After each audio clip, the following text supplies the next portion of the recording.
Hey guys! Welcome to my vlog! Today's vlog, papunta kami ngayon ng Serao Garden, located sa Busay area in Cebu City. Very chill lang yung ride. Ramdam mo agad yung fresh air. This ride is all about enjoying the moment. Hindi kami nagmamadali kasi mas masarap talaga i-enjoy yung journey, lalo na pagkasama mo yung partner mo. Pagdating namin sa Serao Garden, ibang vibes na agad.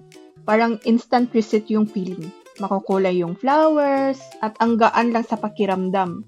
Lahat ng pagod sa ride, parang biglang nawala. Naglakad-lakad kami, took some pictures, and honestly, I really enjoyed the view and the picture taking. Kung makapost ako, parang bata na sobrang excited. Tawang-tawa lang din ako sa sarili ko.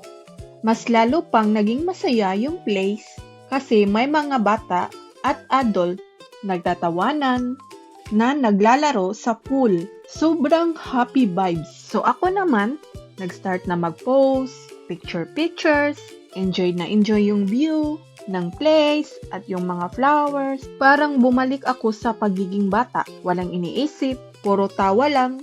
Tapos syempre, konting pakyut din para kumpleto ang experience. Walang rush, walang pressure. Ang sarap lang panoorin ng paligid. Yung mga tao, pati yung mga bata na nag-i-enjoy. Simpleng moment lang, pero sobrang gaan sa pakiramdam. Minsan, ito lang talaga yung kailangan mo. Lumabas, huminga, at i-enjoy kung nasaan ka. Next, papunta din ako sa windmill at pinaakyat ko din siya. Then, umaakyat din ako sa Cowboy Hat Observatory at kung saan-saan pa. So ayun, today's vlog namin, mapuntang Serao Garden, simple couple ride, peaceful views, colorful flowers, lots of love, and quality time together. Sometimes, the best memories are made when you allow yourself to enjoy the moment and the people you're within.